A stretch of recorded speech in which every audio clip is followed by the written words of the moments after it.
Graça e paz, meus irmãos, amém? Eu glorifico a Deus pelo privilégio de poder estar aqui com vocês nesta noite, e de já agradecer o conselho desta igreja, e também o reverendo Roster, como foi mencionado. Somos amigos aí já há 20 anos, longas datas já, somos da mesma turma do nosso seminário JMC, e ele então fez esse honroso convite. Que Jesus então nos abençoe nesta noite. Eu quero abrir a palavra de Deus no Evangelho de Lucas, capítulo 22, o versículo 54 a 62. Evangelho de Lucas, capítulo 22, o versículo 54 a 62. Saudar aqueles que nos acompanham pela rede YouTube. Você também esteja atento aí a ouvir a palavra de Deus. Diz assim a palavra do Senhor: Pedro nega Jesus. Então, prendendo-o, o levaram, o introduziram na casa do sumo sacerdote. Pedro seguia de longe. E quando acenderam fogo no meio do pátio e juntos se assentaram, Pedro tomou lugar entre eles. Entre mentes, uma criada, vendo-o assentado perto do fogo, fitando-o, disse: Este também estava com ele. Mas Pedro negava, dizendo: Mulher, não conheço. Pouco depois, vendo o outro, disse: Também tu és dos tais. Pedro, porém, protestava: Homem, não sou. E tendo passado cerca de 1 hora, outro afirmava, dizendo: Também este verdadeiramente estava com ele, porque também é galileu. Mas Pedro insistia: Homem, não compreendo o que dizes. E logo, estando ele ainda a falar, cantou o galo. Então, voltando-se o Senhor, fixou os olhos em Pedro, e Pedro se lembrou da palavra do Senhor, como lhe dissera: Hoje 3 vezes me negarás antes de cantar o galo. Então Pedro, saindo dali, chorou amargamente. Amém. Seguindo Jesus de longe. Lucas, meus queridos, o autor do Evangelho, mostra, meus irmãos, Deus agindo na história, agindo, meus irmãos, no povo, agindo, meus irmãos, por meio de seu Filho Jesus. Quando nós olhamos, meus irmãos, na perspectiva do evangelista Lucas, nós vamos perceber, meus queridos, que Lucas, ele tem uma narrativa muito concisa do que estava acontecendo. É interessante, meus irmãos, porque a cidade de Jerusalém, ela estava vivendo a noite mais dramática da sua vida. Eu não sei se você já viveu um momento dramático na sua vida, um momento, meus irmãos, onde parece que nada está dando certo, um momento, meus irmãos, talvez onde tudo parece estar sombrio na sua vida, nada está dando certo, tudo, meus irmãos, está indo contrário àquilo que você pensou em realizar naquele dia. O texto que nós lemos, meus irmãos, fala que na calada da noite, as autoridades judaicas e romanas estavam preparando, meus irmãos, ali a morte de Jesus. E é tão interessante porque quando nós olhamos na perspectiva do evangelista Lucas, nós percebemos, meus irmãos, que esse fato que está acontecendo, vem algumas coisas que nos levam a uma reflexão. De nós olharmos, meus irmãos, para o Evangelho de Lucas, no capítulo 22, e ver, meus irmãos, os acontecimentos antes da sua morte, antes de Jesus ser levado à cruz. E quando você começa a observar, você vai perceber, meus queridos, que lá estava Jesus, com os 12 discípulos celebrando a Páscoa. Nós percebemos aqui no texto que ele aponta o traidor, e esse sai na escuridão da noite, ali daquela noite para trair. Ele lhe dá um novo mandamento, ele avisa Pedro que Pedro iria negá-lo, mas Jesus, meus irmãos, ele traz um consolo também para os discípulos. Quando você lê o Evangelho de João capítulo 14, Jesus, antes de tudo que estava por vir após o Getsemane, Jesus, meus irmãos, ele faz a última ceia com os discípulos, ele participa da última Páscoa com eles, e Jesus, ele ensina os discípulos a suportarem o que haveria de acontecer. E Jesus então no Evangelho de João 14 diz para os discípulos uma palavra de consolo. Ele diz: olha, não se turbe o vosso coração, credes em Deus, credes também em mim. Na casa de meu pai há muitas moradas, se assim não for, eu vou lhe teria dito, pois vou preparar-vos um lugar, e quando eu voltar, cearei contigo e tu comigo. E de repente, meus queridos, no meio desta caminhada, no meio dessa trajetória, preparando os discípulos que já caminhavam com Jesus durante 3 anos, diz Tomé, o texto lá de Evangelho de João 14, que Tomé, meus irmãos, chega para Jesus e faz uma pergunta, aquela perguntinha básica, né? Aquela perguntinha que uma criança faz: Senhor, só pode mostrar o caminho? Qual seria a nossa resposta? Qual seria a sua resposta se você caminha com uma pessoa 3 anos, se você mostra de fato o que está acontecendo e de repente então você é surpreso com essa pergunta? E Jesus responde no verso 6: eu sou o caminho, a verdade e a vida, ninguém vem ao Pai senão por mim. Daqui a pouquinho, meus queridos, uma outra pergunta. Filipe faz uma pergunta: Senhor Jesus, só pode mostrar o Pai? E Jesus então, aquele homem Deus, aquele homem concentrado, aquele homem que está disposto a agir com compaixão, aquele homem que está disposto a mostrar a grande realidade, ele chega para ele e diz assim: olha, como você faz uma pergunta dessa? Quem vê a mim vê o Pai. Como diz tu, mostra meu Pai. Então Jesus, meus queridos, é aquele que estava compadecendo dessas pessoas. Mas Jesus agora, meus queridos, ele está no Getsêmani. No capítulo 22 fala, meus irmãos, que Jesus estava ali no Getsêmani, no versículo 39. E ali no Getsêmani, meus irmãos, Jesus, ele ora. Jesus ora por nós. Jesus vê a ira de Deus vindo sobre ele. E de repente nós percebemos então que Jesus é preso. E quando Jesus então é preso, no versículo 47 até o verso 53, nós percebemos, meus queridos, o que aconteceu. E agora, meus irmãos, nesse versículo 54 em diante, a conversa que Jesus havia tido com Pedro, agora ela vai se tornar algo realidade. É a realidade, meus queridos, talvez de muitos que estão aqui, talvez muitos que estão aqui nessa noite possam estar seguindo Jesus de longe. Talvez você que está nos ouvindo pode também estar seguindo Jesus de longe. E o que acontece, meus queridos, quando nós seguimos Jesus de longe? Lucas nos mostra, meus irmãos, o que Pedro estava fazendo. Mas talvez, meus queridos, isso tenha alguma coisa a ver conosco também. Há mais de 2000 anos, alguém que caminhou com Jesus, 3 anos caminhando com Jesus, e agora no momento que Jesus mais precisava, eles estavam distantes, eles não estavam acompanhando. Pedro estava seguindo Jesus de longe. E quem segue Jesus de longe, em primeiro lugar, toma assento na roda dos escarnecedores. É tão interessante que então, o verso 54, prendendo, levaram e introduziram na casa do sumo sacerdote. Pedro seguia de longe, e quando acenderam fogo no meio do pátio e juntos se assentaram, Pedro tomou lugar entre eles.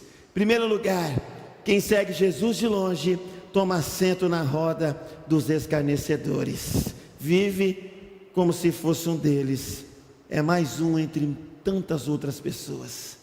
Quando você lê o Salmo, meus queridos, do Salmo de número 1, você percebe, meus irmãos, o salmista dizendo, na verdade, aqueles que estão seguindo de longe. Ele diz aqui no versículo 1, que bem-aventurado o homem que não anda no conselho dos ímpios, não se assenta no caminho dos pecadores, e nem se assenta na roda dos escarnecedores.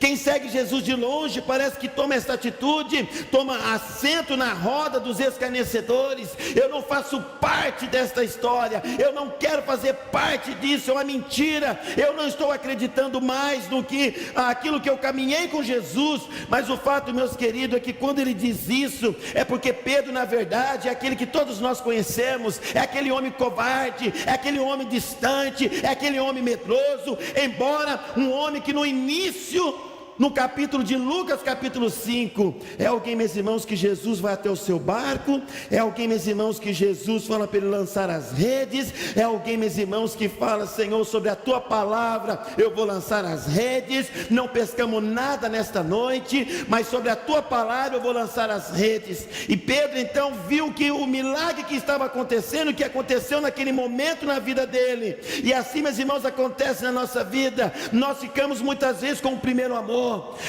E o primeiro amor parece que é tão imaginário na nossa vida, parece que é tão legal, parece que tem muitas coisas que nos chamam esta atenção. Por quê? Porque nós falamos que quando nós nos convertemos, é a melhor coisa da vida. O melhor do meu amor a Deus foi os 5 primeiros anos na igreja, foi quando eu professei a minha fé, foi quando eu fiz a classe de catecúmenos, e depois agora 10 anos, 15 anos, eu não sei o que acontece, que as pessoas começam a mudar, elas começam a seguir de longe, o voto que ela fez, ela já não cumpre mais, aquilo que ela professou parece que vai ficando distante dele, e ele então passa a seguir Jesus de longe. Quem segue Jesus de longe toma assento na roda dos escarnecedores. Quem segue Jesus de longe não tarda em negá-lo, como Pedro. E quando acender o fogo no meio do pátio e juntos se assentaram, Pedro tomou lugar entre eles. Será, meus queridos, que nós não estamos vivendo no século 21 desta forma?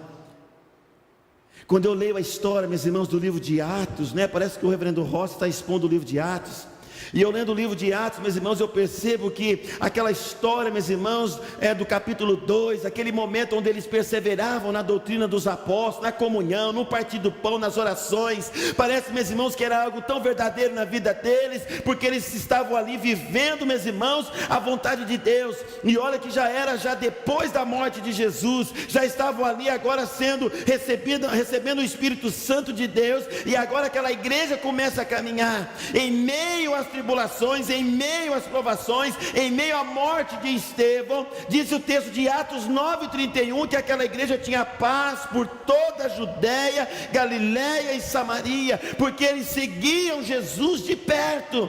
Porque seguir Jesus de perto, meus queridos, traz uma alegria no nosso coração, o prazer de estar com Deus.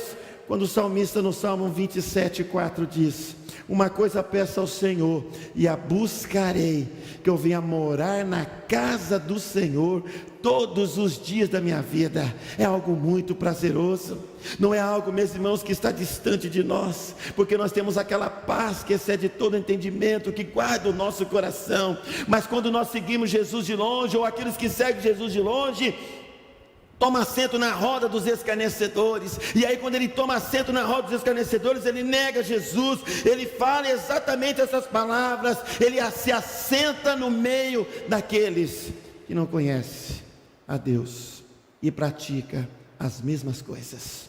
O problema não é estar entre eles, o problema é fazer a diferença.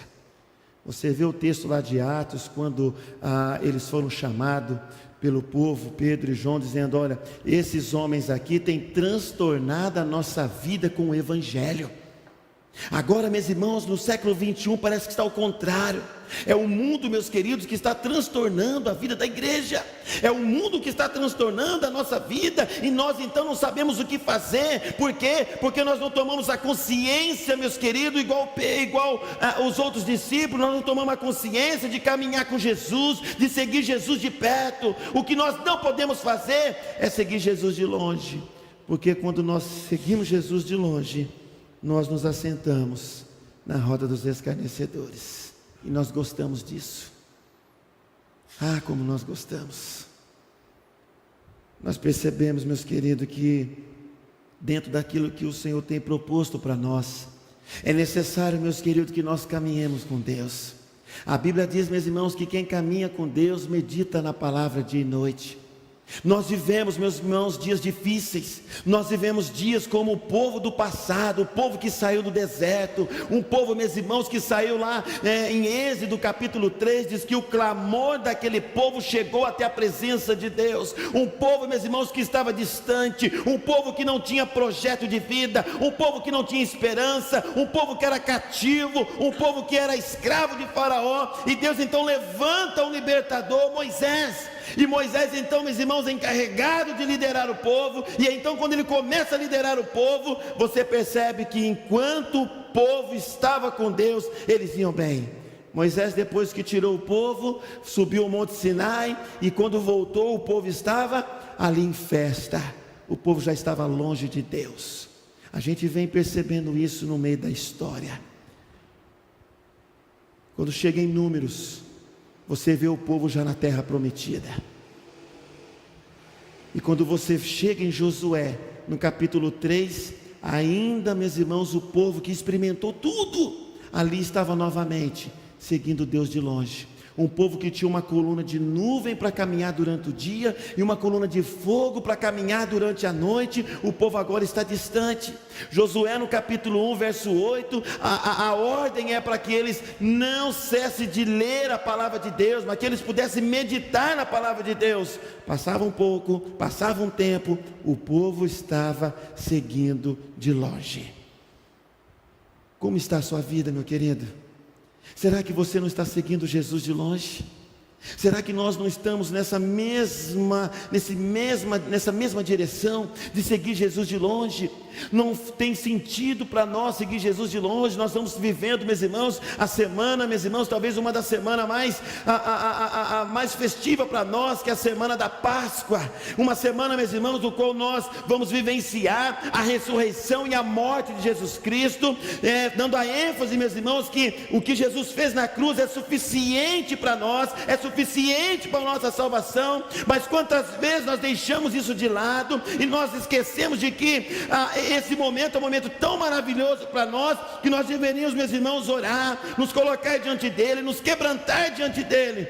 Mas nós preferimos viajar, nós preferimos fazer outras coisas. Por quê? Porque nós já não estamos mais como deveríamos.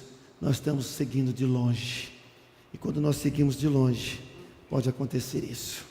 Segundo lugar, meus irmãos, seguir Jesus de longe não fala a verdade, vive na mentira. É interessante, meus irmãos, olharmos, porque o verso 56 diz assim: entremente uma criada, vendo-o assentado perto do fogo, fitando, disse: esse também estava com ele. Mas Pedro negava, dizendo: mulher, não o conheço. Os que seguem Jesus de longe, meus queridos, não tardam em falar a verdade, não fala a verdade, só vive na mentira. Quando foi questionado por aquela mulher, ele diz: mulher, não conheço, mentiu na cara dura.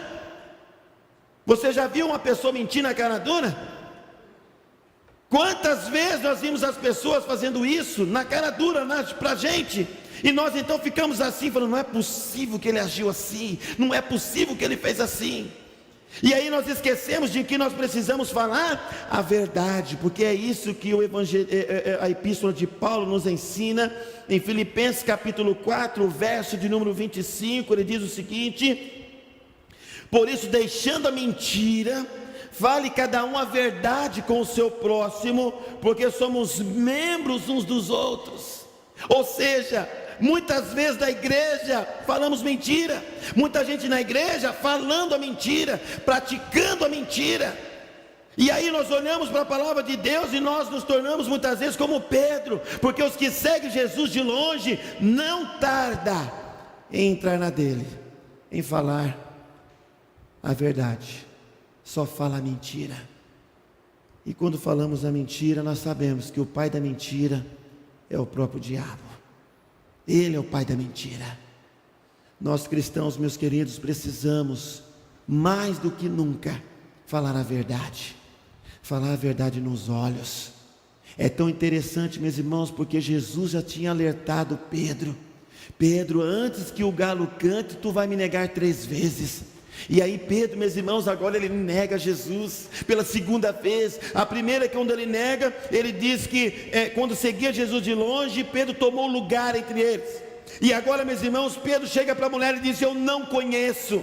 Muitas vezes, meus irmãos, nós estamos aí no nosso dia a dia, é no trabalho, é na faculdade, é no dia a dia nosso, e nós muitas vezes não vestimos a camisa. Nós não vestimos a camisa do reino de Deus, nós não vestimos a camisa como deveríamos vestir, nós não anunciamos o evangelho como deveríamos anunciar. Por quê? Porque muitas vezes nós estamos seguindo de longe, e quando nós seguimos de longe, a pessoa pergunta: você é crente ou não é? E nós muitas vezes ficamos envergonhados. Tanta gente que tem vergonha de falar do evangelho.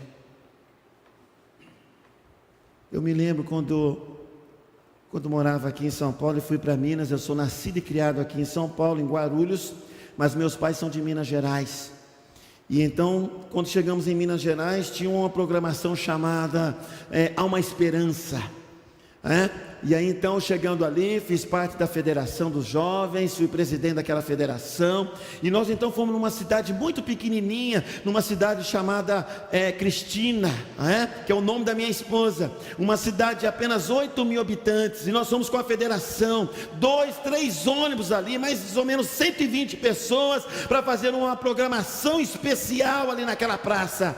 E de repente, meus queridos, nós entregamos os folhetos, não é? Chegamos ali com 4.000, 5.000 folhetos para entregar na cidade, e eu fui junto com algumas pessoas, e quando as pessoas passavam perto de mim, o que eu fazia? Eu então abaixava a cabeça e tentava entregar o folheto. Quando a pessoa recebia o folheto, eu já saía, e outra hora eu vi umas pessoas tomando sorvete, eu queria tomar o sorvete junto com eles, e então eu fui dizendo, alguém me perguntou: vocês são de qual igreja? Eu falei: eu estou só ajudando. Estou só ajudando. Olhando a história de Pedro, meus queridos, parece que nós vivenciamos isso. Pedro negou Jesus. Nós muitas vezes com as nossas atitudes. Meus queridos, depois daquele dia eu fiquei pensando: o que eu fui fazer? Por quê? Por que será que isso acontece? Porque nós muitas vezes achamos que somos crentes, achamos que somos cristãos, não somos os mesmos cristãos, como lá em Atos capítulo 11, do qual eles foram chamados de fato de cristãos. Por que eles foram chamados de cristãos? Diz o texto lá de Atos capítulo 11: porque a boa mão do Senhor estava sobre eles. É porque a mão do Senhor estava sobre eles. Não basta você ler Atos 2:42 somente, que eles perseveravam na doutrina dos apóstolos, na comunhão, no partir do pão e nas orações. Eu gosto do verso 43: em cada alma havia temor. Meus queridos, se nós tivermos o temor de Deus, com certeza esse temor não é medo de Deus. Esse temor é quando nós entramos na casa do Senhor. Esse temor é quando nós temos toda aquela reverência. Esse temor é quando nós nos consagramos diante do Senhor. Esse temor é quando nós reconhecemos que o sacrifício de Jesus é suficiente para nós. E então, meus queridos, nós não temos medo, nós não vamos temer, nós vamos dizer: eu sou do Senhor. Porque é assim que o profeta Isaías diz lá no capítulo 43. Outro escreverá na própria palma da mão: eu sou do Senhor Jesus. Será que nós temos condições de dizer isso? Nós estamos vivendo, meus irmãos, a semana chamada Semana Santa, uma semana que nós deveríamos, meus irmãos, anunciar o evangelho com toda a intrepidez, falando: Jesus ressuscitou e vive. Mas nós nos escondemos como Pedro, muitas vezes nos assentando na roda dos escarnecedores, mas muitas vezes não falando a verdade, vivendo apenas na mentira, falando a mentira. O texto também nos ensina, meus queridos, em terceiro lugar, de que seguir Jesus de longe é que ele não consegue discernir entre o certo e o errado, entre o precioso e o vil. Diz o texto, meus irmãos, que tendo passado cerca de 1 hora, outro afirmava, dizendo: também este verdadeiramente estava com ele, porque também é galileu. Mas Pedro insistia: homem, não compreendo o que dizes. E logo estando ele ainda a falar, cantou o galo. Veja, meus queridos, que as 3 vezes que ele negou, ele teve uma posição. A primeira posição é que ele se assentou achando que ninguém poderia vê-lo. Talvez, meus queridos, eu agi naquele momento, naquela hora, desse jeito, talvez achando que ninguém iria me reconhecer. E não é que uma irmã da igreja me reconheceu lá da cidade de Cristina. Ela falou assim: ah, você é o presidente da federação, não é? Sou eu. Aham, que bom trabalho. E a gente fica todo sorridente nesta hora, né? Mas alguns instantes atrás, eu tinha negado o Senhor Jesus. E a gente vê hoje tantos jovens hoje, negando a Jesus, porque não tem fé, porque não entregou a vida ao Senhor Jesus, vive apenas de aparência, como Saul. E nós precisamos hoje discernir entre o certo e o errado, entre o precioso e o vil. Quando você lê o texto do livro de Jeremias, no capítulo 15, o verso de número 19, o texto diz assim: portanto assim diz o Senhor, se tu te arrependeres, eu te farei voltar, e estarás diante de mim. Se apartares o precioso do vil, será a minha boca, e eles se tornarão a ti, mas tu não passarás para o lado deles. Será que nós sabemos hoje discernir o que é precioso, o que é vil? Será que nós, como cristãos, sabemos exatamente o que nós estamos fazendo? Nós temos consciência de que servir a Deus, caminhar com Deus, é a melhor atitude que nós tomamos? Será que nós reconhecemos que o sacrifício de Jesus lá na cruz foi por você e por mim e por todos nós? Quando você lê Isaías 53, ele tomou sobre si as nossas dores, levou as nossas enfermidades, ele foi moído por nossa causa, foi transfigurado, diz que não reconheceu mais o seu corpo, o seu rosto, e tudo isso por causa de você, por causa de mim, por causa de nós. Eu gosto da história de Policarpo, porque Policarpo, meus irmãos, foi um homem que viveu um momento maravilhoso após a ressurreição. Policarpo, meus irmãos, chegaram para ele já com 86 anos e perguntaram para ele: ou você nega Jesus e assuma que o rei César é o rei, ou você morre. E Policarpo então diz o seguinte: eu tenho 86 anos, como eu poderia negar? E então perguntaram mais uma vez: ou você nega, ou você vai ser jogado no fogo. E a resposta de Policarpo foi o seguinte: vocês podem queimar o meu corpo, mas não pode queimar a minha alma. Ele sabia o que estava dizendo. Ah, como ele sabia, porque ele tinha discernimento entre o precioso e o vil. Porque quem caminha com Deus fala a verdade. Quem caminha com Deus não teme a morte. Você já reparou quanto que as pessoas hoje têm medo da morte? Mesmo as pessoas que se dizem cristãs, muita gente tem medo da morte. É óbvio que a morte é a separação do homem de si mesmo, mas nós temos a esperança e a prova viva de que Jesus morreu, ressuscitou e vive está. Mas por outro lado, meus queridos, quando nós olhamos diante então desse texto, os que seguem Jesus de longe, primeiro tomam assento na roda dos escarnecedores, não fala a verdade, vive na mentira, não consegue discernir entre o certo e o errado, ou seja, entre o precioso e o vil, mas tem as consequências. Quais são as consequências, meus irmãos, quando seguimos Jesus de longe? E a primeira consequência, meus irmãos, que eu vejo quando nós seguimos Jesus de longe, não é? É que nós nos tornamos mornos espiritualmente.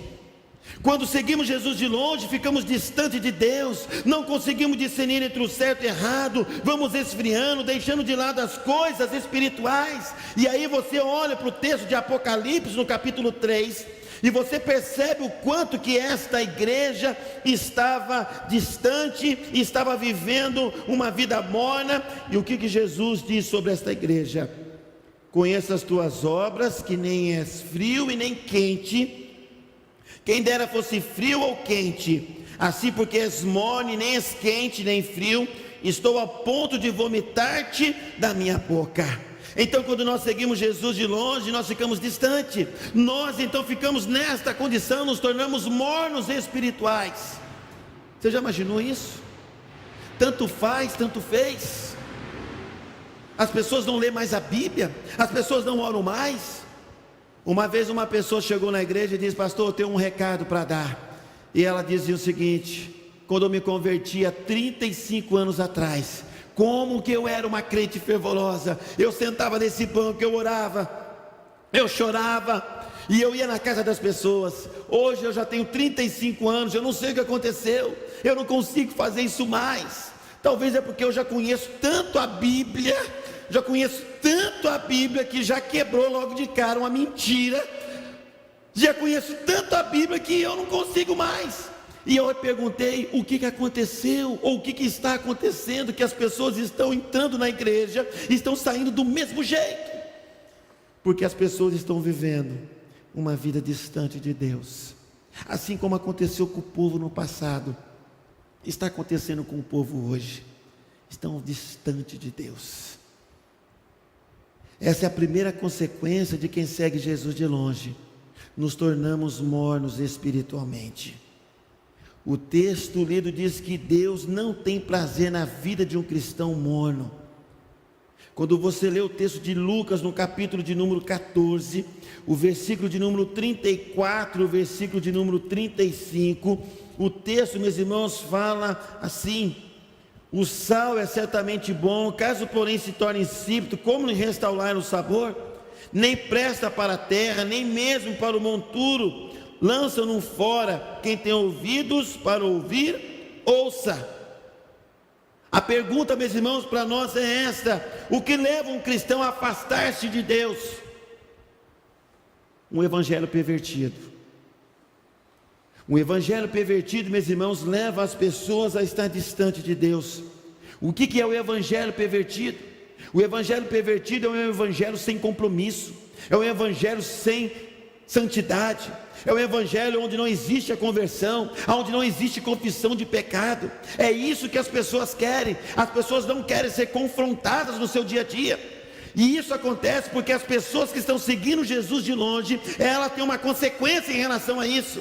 Ela não somente toma assento, não fala a verdade, vive na mentira, não sabe discernir entre o certo e o errado, mas ela tem uma vida morna. E quando ela tem uma vida morna, ela vive uma vida sem compromisso, sem santidade, sem conversão. Segundo lugar, uma espiritualidade rasa. E essa espiritualidade rasa, meus queridos, leva as pessoas a definharem espiritualmente. Ela não tem prazer mais na leitura da palavra de Deus, ela não tem prazer na oração, ela não tem prazer de estar na casa de Deus, mas também tem uma vida medíocre. E olha que a vida medíocre, uma vida mediano, é aquela que tanto faz, tanto fez. Talvez seja a mesma história de Pedro. Talvez muitos estão vivendo nesse contexto, uma vida morna. Mas também, meus irmãos, a segunda consequência é que nos tornamos improdutivos. Você é chamado para o reino de Deus. O que Jesus diz para os discípulos? Lá em Mateus 28, ide e pregai o evangelho. Mas quando nós estamos distante de Deus, quando nós seguimos de longe, nós nos tornamos e agimos como Pedro. E quando nós agimos como Pedro, uma das consequências agora, a segunda consequência, é que nós nos tornamos improdutíveis. E o que diz o texto do Evangelho de João, capítulo de número 15, o verso então de número 1 e o verso de número 2, ele diz assim: olha, eu sou a videira verdadeira e meu pai é o agricultor. Todo ramo que estando em mim não der fruto, ele o corta, e todo que dá fruto limpa, para que produza mais fruto ainda. Então, meus queridos, passamos a ter atitudes equivocadas, negando a nossa identidade, como Pedro. Pedro, meus irmãos, ele fez exatamente isso. Do versículo 56 e 58, entremente uma criada, vendo assentado perto do fogo, fitando, disse: este também estava com ele. Mas Pedro negava, dizendo: mulher, não conheço. Pouco depois, vendo outro, disse: também tu és dos tais. Pedro, porém, protestava: homem, não sou. E tendo passado cerca de 1 hora, outro afirmava dizendo: também este verdadeiramente estava com ele, porque também é galileu. Mas Pedro insistia: homem, não compreendo o que dizes. E logo estando ele ainda a falar, cantou o galo. A pergunta para você, para nós é: na sua opinião, o que é ser um cristão produtivo? Porque o texto de João capítulo 15 diz que nós somos cortados. Mas o que significa então ter uma vida produtiva? Primeiro, é alguém que busca a Deus de todo o coração. É exatamente isso que Deus diz para o povo de Israel, lá em Deuteronômio capítulo 10, o verso 12. Ora, que é que o Senhor requer de ti? Não é que temas ao Senhor teu Deus e ande em todos os seus caminhos e obedeça a tua palavra? Não é isso que Deus diz? É exatamente isso que Deus diz para o povo lá em Deuteronômio capítulo 10, o verso 12. É isso que Deus falou para Josué no capítulo 1, verso 8. Não cesse de falar deste livro da lei, antes medite nela dia e noite. Não é isso que o Salmo capítulo 1 diz no verso 2? Antes o seu prazer está na lei do Senhor, e na sua lei medita de dia e de noite. Ele é como a árvore plantada junto à corrente de águas, que no devido tempo dá o seu fruto, e cuja folhagem não murcha, e tudo quanto ele faz será bem sucedido. É assim, meus queridos, que é a vida daquele que está produzindo fruto. Segundo lugar, é alguém que está querendo agradar a Deus. Quem quer produzir, ele quer agradar a Deus. Você leu o Salmo 40, verso 8? Agrada-me fazer a tua vontade, ó Deus meu, dentro do meu coração está a tua lei. Ah, meus irmãos, quando nós observamos a palavra de Deus, não tem porquê, a palavra de Deus tem que ser viva no nosso coração e na nossa mente. Não pode ser, meus irmãos, um livro qualquer que você deixa na estante. Porque aqueles que têm Jesus, aqueles que querem produzir, é alguém que está querendo agradar a Deus, é alguém que vive, meus irmãos, na dependência de Deus. Você lê Esdras capítulo 7, o verso 10, que Esdras tinha disposto o coração para buscar a lei do Senhor, para cumprir e para ensinar em Israel os seus estatutos e os seus juízos. Será que realmente nós queremos produzir frutos? Frutos para glorificar o nome do Senhor? Porque é isso que Ele quer de nós. Quando você lê o Evangelho de João capítulo 15, o verso 7, ele diz assim: se permanecerdes em mim, e as minhas palavras permanecerem em vós, pedireis o que quiseres. Há uma promessa de Deus. Mas a terceira consequência de quem segue Jesus de longe, é que nos tornamos indiferentes às situações do próximo. Veja que o versículo, meus irmãos, dos 54 a 60 fala isso. O cristão que segue Jesus de longe, chega um momento que ele começa a negar. E ele começa a negar, meus irmãos, com as suas atitudes. Ele começa a negar, passando a ter essa atitude de pessoa que não conhece a Deus. Passam então a ter vergonha do Evangelho de Cristo. Passa a viver dissolutamente. Passa a viver, meus queridos, como o filho pródigo. Ele passa a viver desta forma: Pai, dai-me tudo que é meu e eu vou seguir o meu caminho. Mas quando, meus irmãos, Deus chamou o seu povo, lá em Êxodo, é porque Ele queria um povo santo.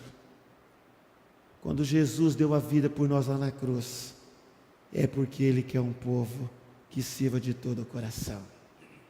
Quando nós participamos da ceia, o texto, meus irmãos, à frente, antes, um pouquinho antes, ele fala assim que Jesus fez questão de passar a última Páscoa com eles. E Jesus então disse: olha, esse cálice é o cálice da nova aliança do meu sangue.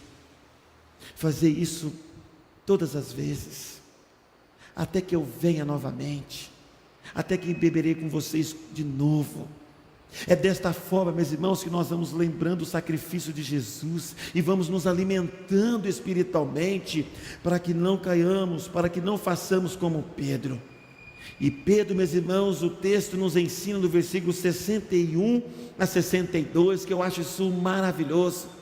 Pedro, após negar 3 vezes, diz o versículo 61 o seguinte: então Voltando-se o Senhor, fixou os olhos em Pedro, e Pedro se lembrou da palavra do Senhor, como lhe dissera: hoje 3 vezes me negarás antes de cantar o galo. Então Pedro, saindo dali, chorou amargamente. Meus queridos, se nós começarmos a olhar como Jesus olhou para Pedro. Você já olhou para uma pessoa, pastor Carvalho, né? Pastor já olhou para uma pessoa, olhou nos olhos, como que nós abaixamos nossos olhos quando nós estamos com vergonha, ou quando nós mentimos, ou quando nós negamos. Diz o texto, meus irmãos, então, que após Pedro negar 3 vezes, diz que Jesus fixou os olhos em Pedro. E quando Jesus fixou os olhos em Pedro, Pedro se lembrou daquelas palavras. Lembra quando os pais antigamente olhavam para os filhos? Meu pai só dava uma olhadinha assim, nós já entendia tudo, não é verdade? Já entendia, o pai olhava quando vinha visita em casa, né? O café estava pronto, tudo bonitinho, e nós queríamos ser os primeiros. E a mãe dava só uma olhadinha assim, fazia assim e tal, nós já entendíamos, né?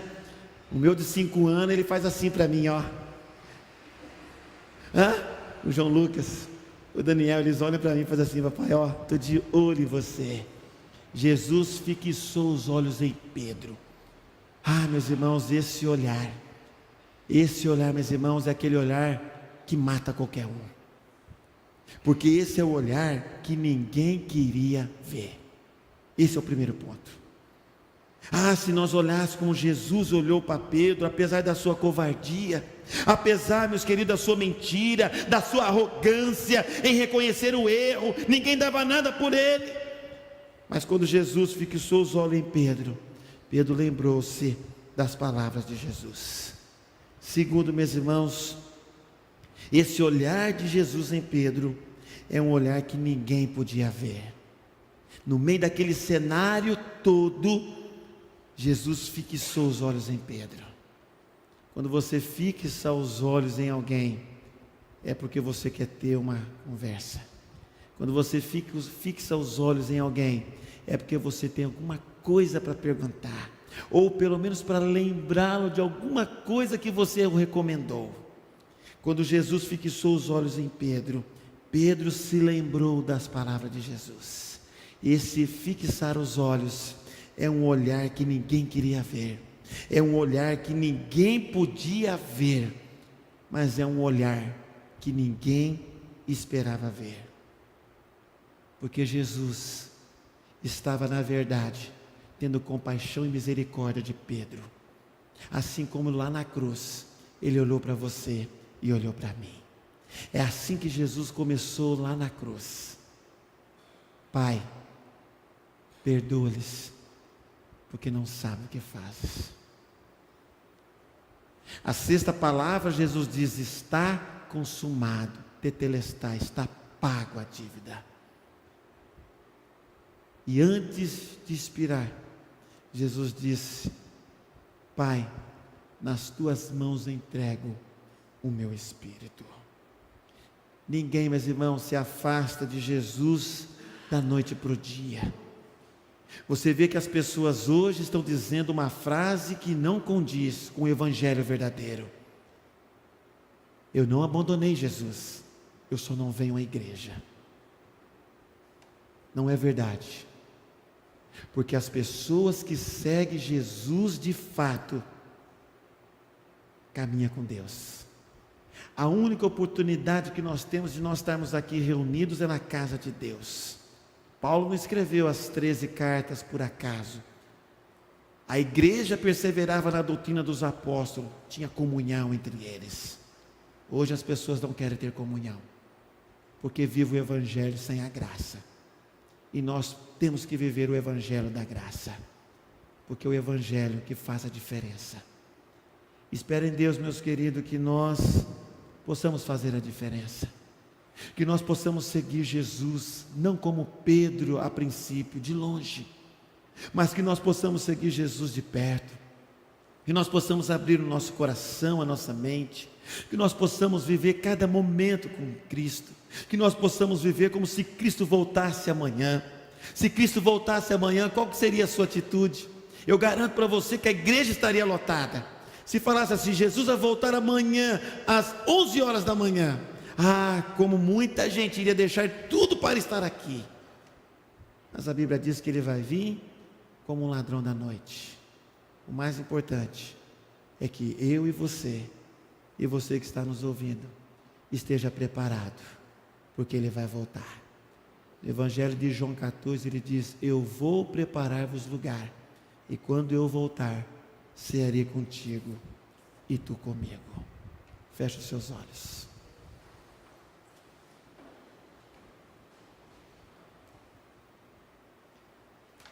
Querido Deus, eterno Pai, graças te rendemos, ó Deus, nessa noite, pelo privilégio, ó Pai, de nós lermos da Tua Palavra. Pai querido, que o Senhor nos ensina, ó Pai, a nós caminharmos contigo, que o Senhor nos ajude, ó Pai, a mantermos a nossa visão do reino, que o Senhor Jesus, ó Pai, que o Espírito Santo de Deus nos ajude, ó Pai, a mantermos a nossa fé, que o Senhor Jesus, ó Pai, através da Tua Palavra, através dos ensinamentos, ó Pai, nos ajude a nós dependermos cada vez mais de Ti, que nós possamos caminhar com o Senhor, que nós possamos, ó Deus, não olhar atrás, olhar para frente e ver o que o Senhor tem para nós. O Senhor Deus tem muitas promessas, o Senhor tem bênção para nós sem medida. Abençoe o Teu povo aqui nessa noite, dê graça a nós, em nome de Jesus, amém.